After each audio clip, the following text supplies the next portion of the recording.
Vamos nessa noite abrir nossas Bíblias na primeira epístola de Pedro, né?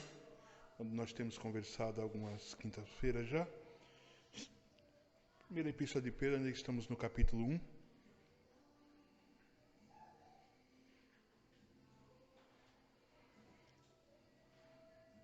Essa noite nós meditaremos a partir do verso de número 13.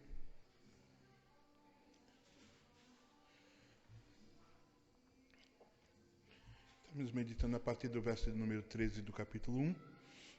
Deixa a sua Bíblia aberta.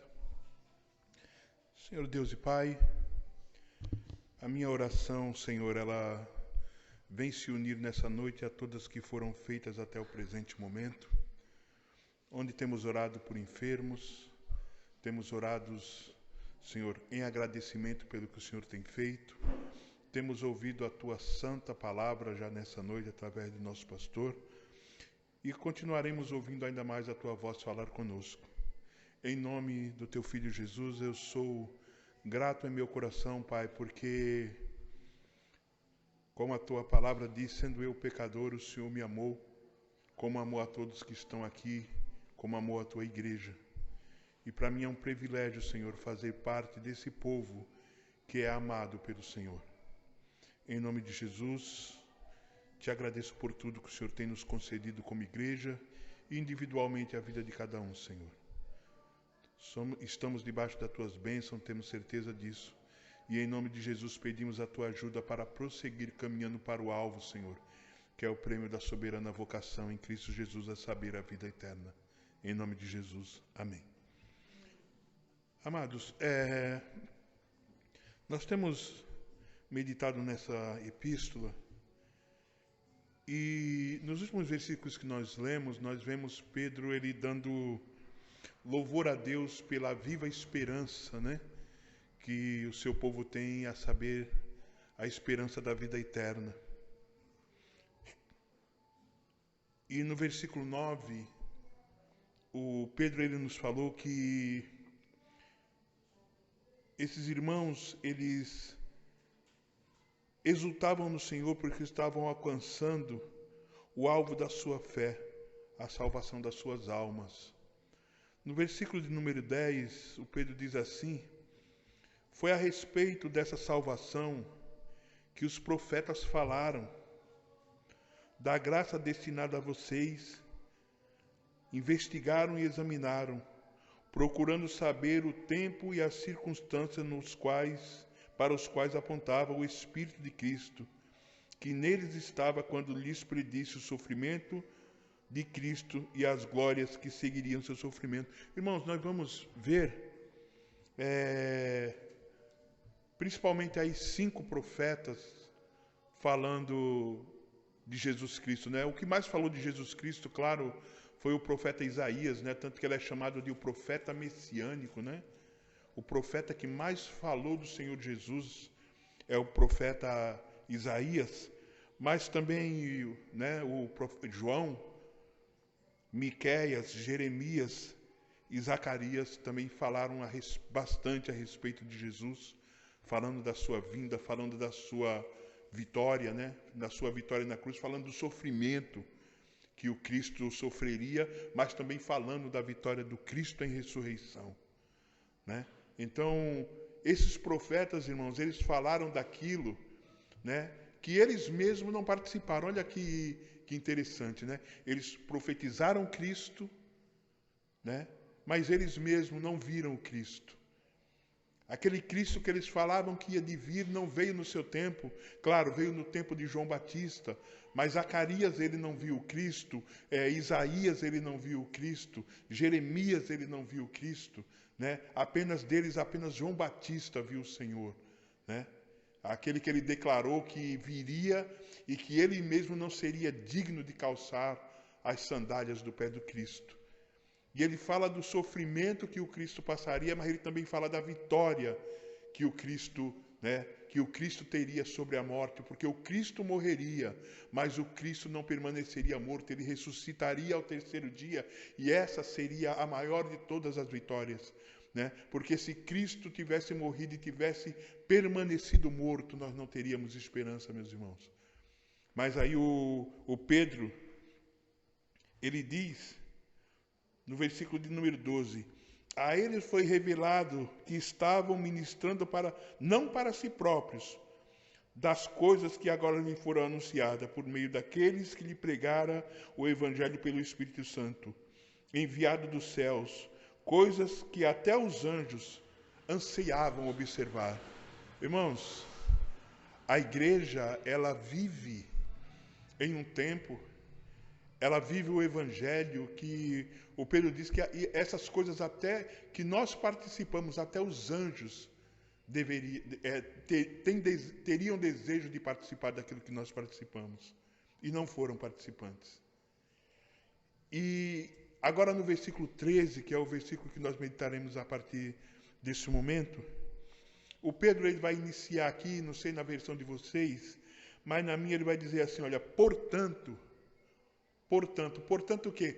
Depois de tudo isso que nós lemos, ele vai dizer, portanto, estejam com a mente preparada, prontos para agir, estejam alertas e coloquem toda a esperança na graça que lhes será dada quando Cristo Jesus ele for revelado.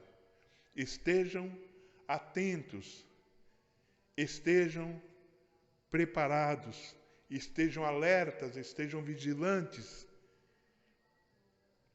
e coloquem a esperança na graça que lhe será dada quando Jesus Cristo for revelado.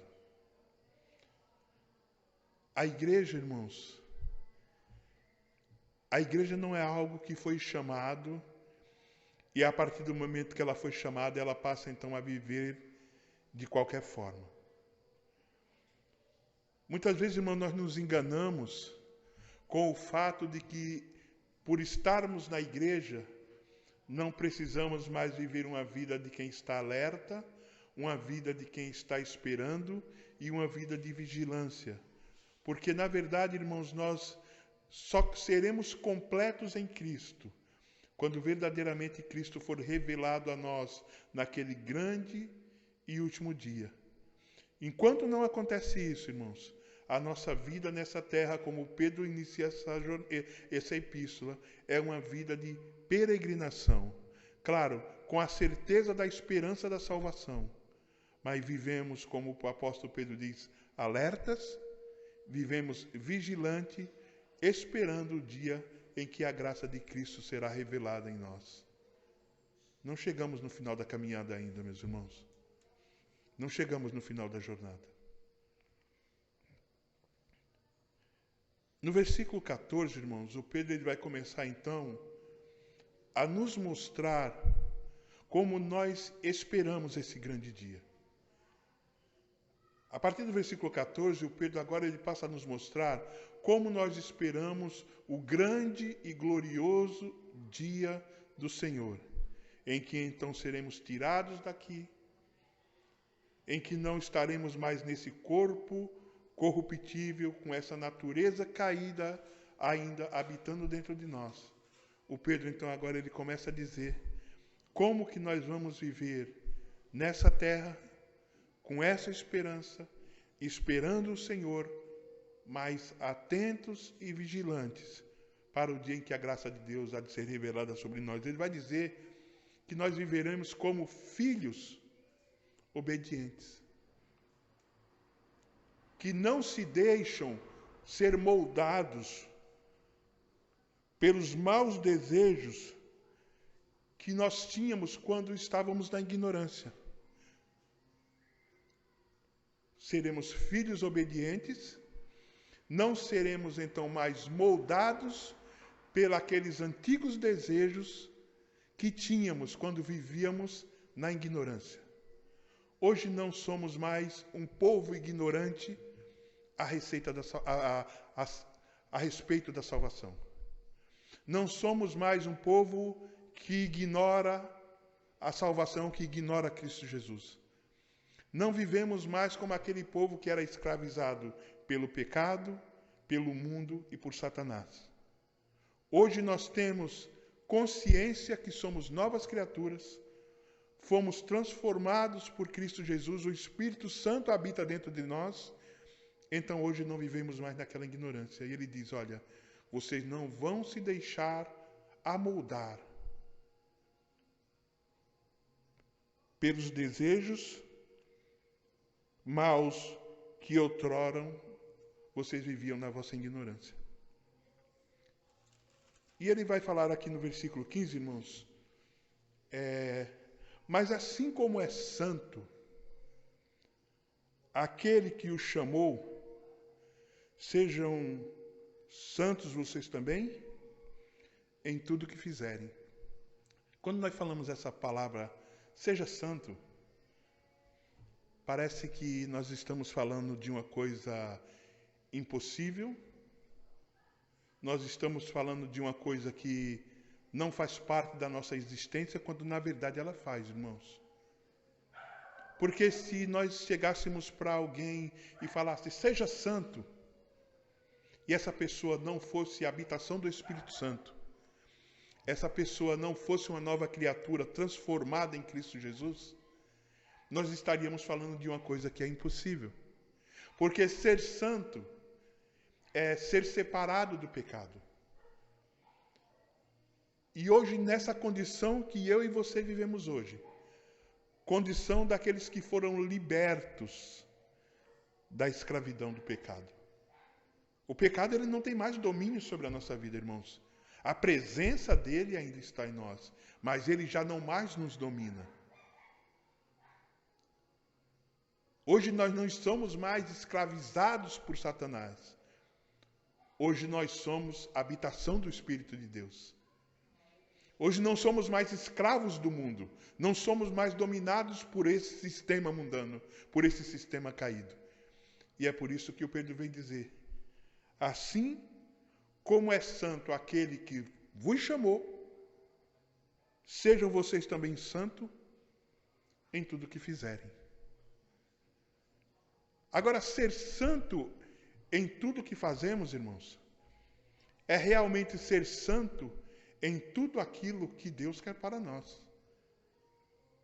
Porque não tem como nós sermos santos escolhendo coisas peculiares, particulares para sermos santos.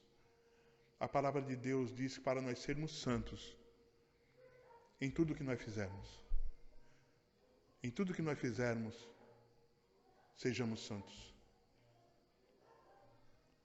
E ele cita então Levítico 12:14, que diz, sejam santos, porque eu sou santo. A palavra do Senhor, amados, no livro de Hebreus, ela vai dizer para nós buscarmos a paz com todos. E a santificação, porque sem ela ninguém verá o Senhor. Irmãos, ser um santo de Deus não se resume a fazermos parte de uma comunidade como essa nossa. Sermos santos de Deus não se resume a sermos parte de qualquer comunidade que seja. Ser santo, ser um santo de Deus, um separado de Deus,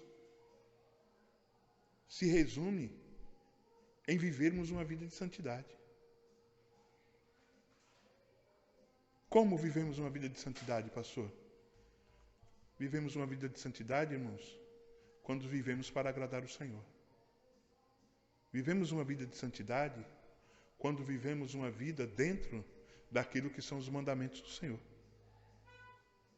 E se o Senhor nos diz para sermos santos, é porque o Espírito dele que está dentro de nós, irmãos, ele nos capacita a nos mantermos longe do pecado, a nos afastarmos dos caminhos pecaminosos, das coisas pecaminosas. E, como eu citei Hebreus, o escritor ele diz, buscai a paz com todos, vivam em paz com todos, e a santificação, sem a qual ninguém verá o Senhor. Muitas vezes, irmão, no meio da caminhada, nós vamos perdendo essa noção de nos afastarmos do pecado. Muitas vezes se cria uma cartilha de pecados, e todos os pecados são pecados. Pecados é aquilo que desagrada a Deus. Claro que nós sabemos que tem pecados que a palavra de Deus diz que aquele que peca no corpo, peca contra o templo do Espírito Santo de Deus. Mas pecados são pecados, irmãos. Pecado é a ausência de santidade. Santidade é a ausência de pecado.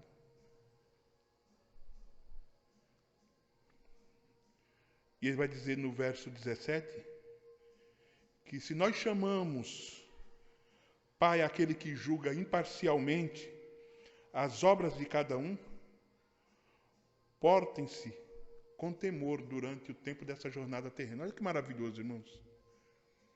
A Bíblia nos mostra que se nós chamamos por Pai aquele que julga imparcialmente. Deus não julga, irmãos. O homem, ele julga parcialmente, né? O homem, ele julga pelo status do outro, pela condição financeira do outro, pela posição que o outro ocupa. A palavra de Deus diz que Deus, ele julga imparcialmente. Deus não vai deixar de me julgar porque eu sou pastor e julgar você porque você é membro. Ele julga sem imparcialidade, irmãos. Deus não tem preferência, né? Deus não tem filho preferido. Deus não tem filho, sabe, aquele filho que é preferido e o outro é preterido. Para Deus, todos os filhos dele são iguais. Deus não vai julgar ninguém de forma diferente do outro. Uma vez que você chama Pai, aquele que julga imparcialmente as obras de cada um, portem-se com temor durante o tempo da jornada terrena de vocês. Então, como é que eu ando nessa terra, irmãos? Como é que eu caminho nessa terra?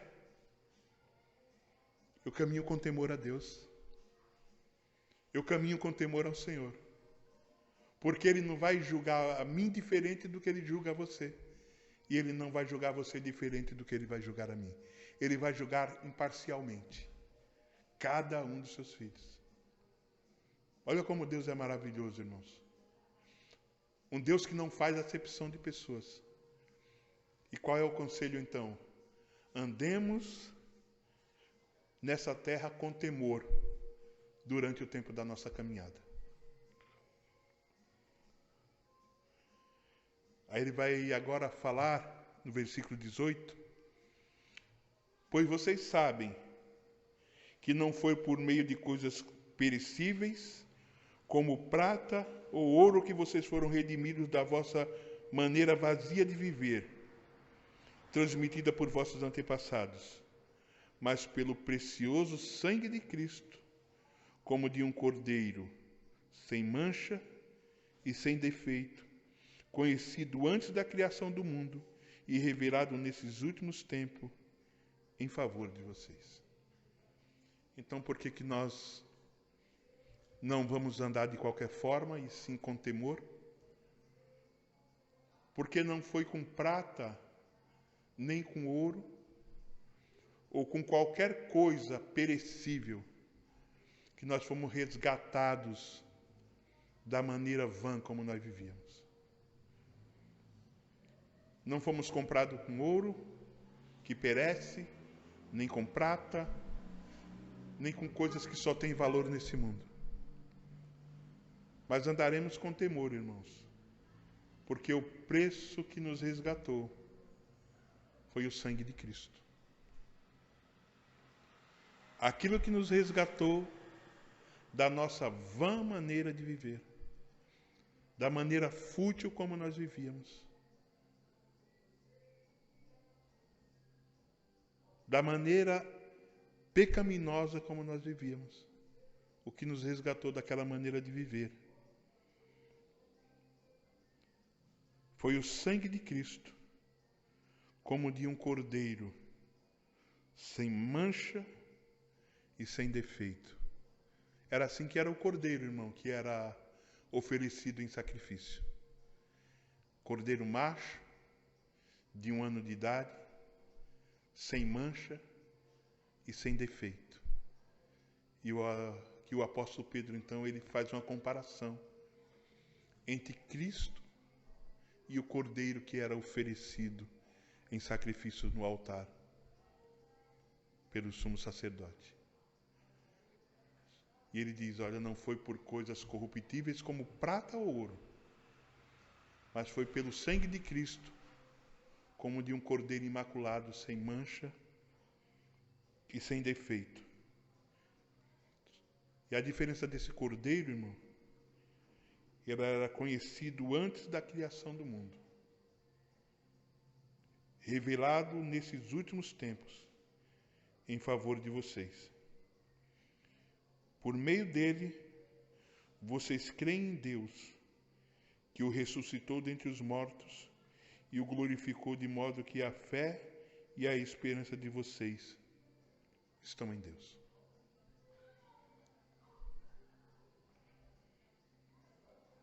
Por meio dele, vocês creem em Deus. Por meio de Jesus Cristo, aquele que nos resgatou, aquele que pagou pelos nossos pecados. E através dos seus sacrifícios, hoje nós temos, irmãos, a oportunidade de crer. Porque nem isso nós fazíamos. Sem o Cristo, nem crer nós podíamos. Mas por meio dele, hoje nós cremos em Deus, que o ressuscitou dentre os mortos e o glorificou. O Cristo morreu como um cordeiro, mas o Cristo não permaneceu morto. O Cristo ressuscitou e Deus o glorificou. De modo que a nossa fé e a nossa esperança está em Deus. Amém?